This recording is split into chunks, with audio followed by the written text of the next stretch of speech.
teknologi informasi B dengan 3 digit NAND terakhir 061. Di sini saya akan menjelaskan tentang sejarah internet. Jadi pertama-tama, apa itu internet? Internet adalah sebuah jaringan informasi global yang menghubungkan jutaan perangkat dan terus bertumbuh sambil menyediakan informasi yang luas, beragam, dan terus diperbarui. Untuk sejarah terciptanya internet itu, pertama-tama kita perlu mengetahui terlebih dahulu bahwa internet itu tidak mempunyai satu orang pencipta saja, tetapi terus berevolusi seiring berjalannya waktu. Internet awalnya dibuat dengan tujuan untuk menjadi senjata dalam perang dingin atau Cold War. Para peneliti berniat menggunakan internet untuk berkomunikasi dan berbagi data, dan internet ini nantinya akan dikenal sebagai DARPANET, yaitu Defense Advanced Research Project Agency Network. Berikutnya adalah nama beberapa orang yang membantu terciptanya internet. Jadi ada seperti Paul Barron, Lawrence Roberts, Leonard Kleinrock, Donald Davis, dan Bob Kahn. Jadi di sini bisa dilihat jasa-jasanya. Ada yang bekerja dengan ARPA dari tahun 1959, ada juga yang bertanggung jawab sebagai kepala ilmuwan, ada yang membantu terdistribusinya, ada yang mengembangkan TCP atau IP, dan berikutnya juga masih ada beberapa lagi yang lain seperti Paul Mocha Petris, yaitu penemu DNS atau buku telepon internet. Ada juga Tim Berners-Lee, ada juga Mark Anderson. Tadi setelah kita membahas yang tadi, ada sebutan DNS. Jadi apa itu DNS? DNS itu adalah singkatan dari Domain Name System. Ini setara dengan buku telepon di internet dan mengubah alamat IP yang sulit diingat menjadi nama yang sederhana. Pada awal tahun 1980-an, teknologi yang lebih murah dan munculnya komputer desktop memungkinkan pesatnya perkembangan Local Area Network atau LAN, dan peningkatan jumlah komputer di jaringan mempersulit pelacakan semua alamat IP yang berbeda. Masalah ini dipecahkan dengan diperkenalkannya Domain Name System pada tahun 1983.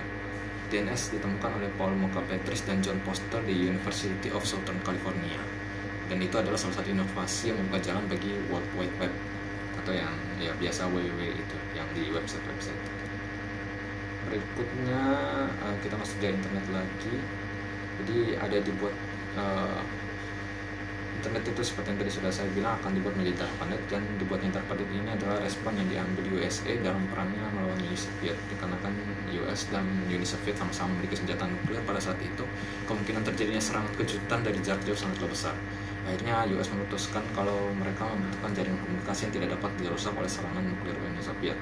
Tidak hanya itu, komputer pada masa ini juga mempunyai ukuran yang besar, harga yang mahal, dan dipakai secara eksklusif oleh pihak militer saja.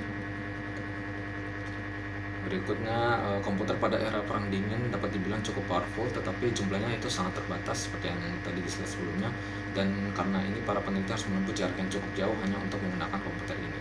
Para peneliti pun menjadi semakin frustasi dengan situasi ini. Untuk mengatasi masalah ini, para peneliti memulai time sharing.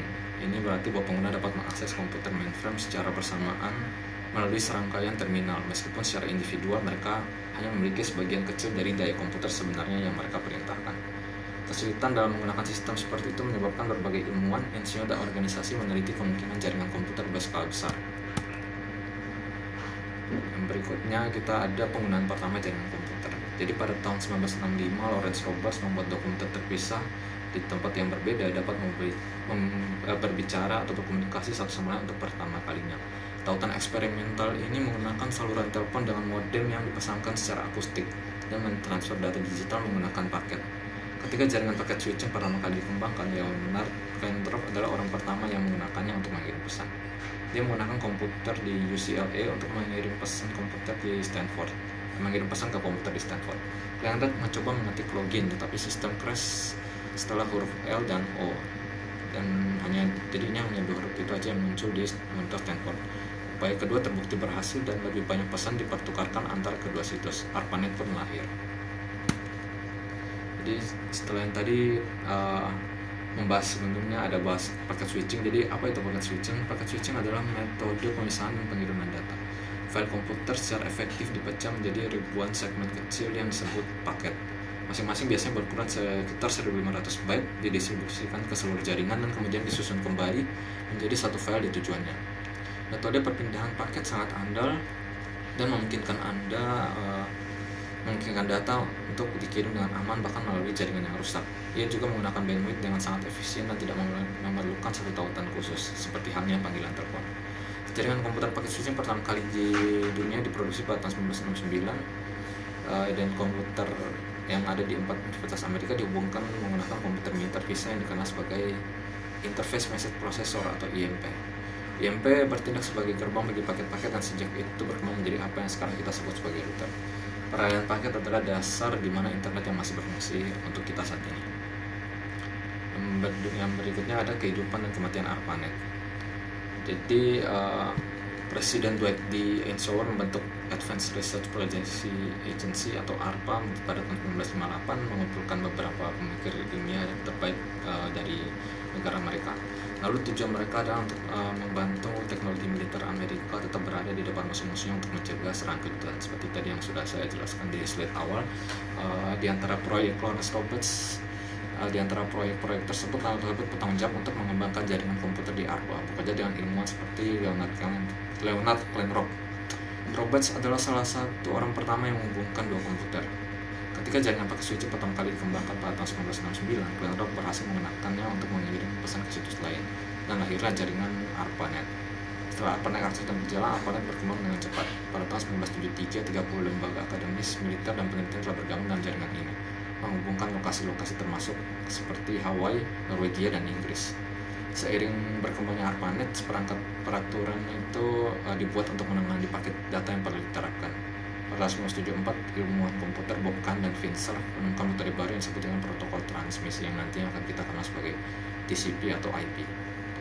Yang pada dasarnya mungkin komputer berbicara dalam bahasa yang sama. Jadi apa itu TCP atau IP? TCP atau IP adalah singkatan dari Transmission Control Protocol atau Internet Protocol.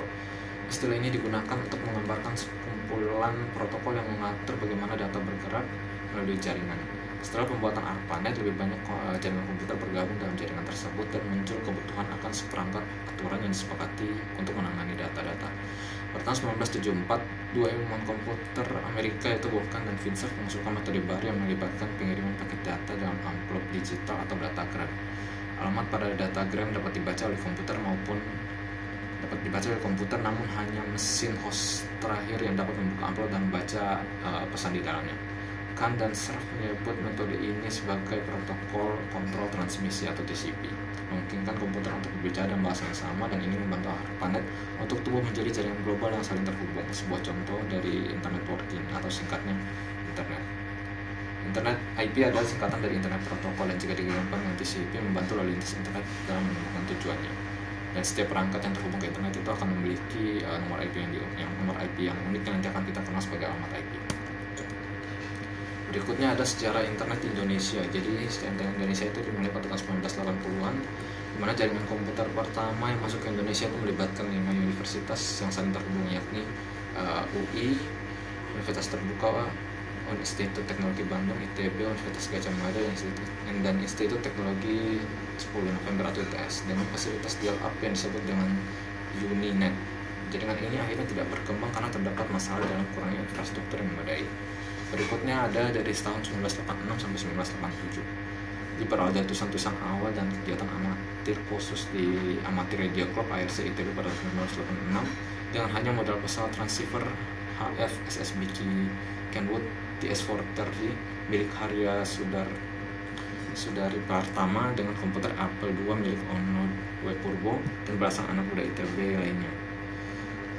Mereka berguru pada senior amatir seperti Robi Sobiakto, Ahmad Zaini, dan lain-lain yang mereka belajar bersama untuk mempelajari paket radio pada band 40M yang kemudian didorong ke arah TCP/IP. Mereka lah yang mulai mengaitkan jaringan amatir Bulletin Board System atau BBS yang merupakan jaringan email store dan forward yang mengaitkan banyak server BBS amatir di seluruh radio dunia agar email tersebut dapat terus berjalan dengan lancar. Berikutnya ada dari tahun 1989 sampai 1990, di mana berawal dari mailing list pertama yaitu indonesian@janus.berkeley.edu, yaitu diskusi-diskusi antar sesama teman mahasiswa Indonesia yang mengenyam pendidikan di luar negeri. Pola dari mailing list ini terus berkembang terutama di host server ITB dan egroups.co. Mailing list ini akhirnya menjadi salah satu sarana yang sangat strategis dalam pembangunan komunitas internet di Indonesia. Pada awal 1990-an, komunikasi antara Onoware Purbo yang waktu itu berada di Kanada dengan rekan-rekan amatir radio di Indonesia dilakukan melalui jaringan amatir radio ini dengan peralatan PC dan walkie-talkie dengan band 2 meter.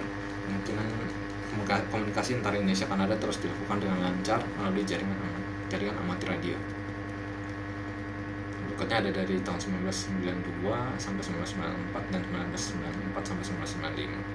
Jadi di sini ada teknologi paket radio atau TCO yang diadopsi oleh rekan-rekan BPPT, 8 UI dan ITB yang kemudian menjadi tumpuan bagi paguyuban net.ambr.net, yaitu amatir paket radio network yang menggunakan IP pertama yang dikenal dengan nama domain ambr.org dengan IP 44.132.bppt yang mengoperasikan gateway tersebut yang bekerja pada band 70 cm. Berikutnya di tahun 1994 ada ISP komersial pertama Indonet yang mulai beroperasi. Sambungan awal untuk internet dilakukan menggunakan dial-up oleh Indonet, lalu akses awal di Indonet mulainya memakai mode teks dengan shell account, browser links, dan email client paint pada server AIX. Mulailah pada 1995 beberapa BBS di Indonesia seperti Clarissa menyediakan jasa akses telnet ke luar negeri dan memakai remote browser links di AS. Memakai internet di Indonesia bisa akses internet, akhirnya bisa melakukan akses internet yaitu dengan HTTP. Di tahun berikutnya dari tahun 1994, maaf ini tadi ada double sedikit. Nah, kita lanjut aja dari tahun 1995 sampai sekarang. Jadi akhirnya akses internet Indonesia itu terus berkembang dan dengan seiring berjalannya waktu Indonesia dapat dibilang mengikuti perkembangan teknologi informasi dan komunikasi sampai sekarang ini. Dan pengguna Indonesia tercatat pada tahun 2014 itu mencapai sekitar 88,1 juta dan itu diperkirakan terus meningkat karena diiringi teknologi mobile yang semakin canggih dan juga terjangkau. Mungkin itu saja video dari saya mengenai penjelasan secara internet. Mohon maaf jika ada kesalahan salah kata atau lain-lainnya. Sekian dan terima kasih.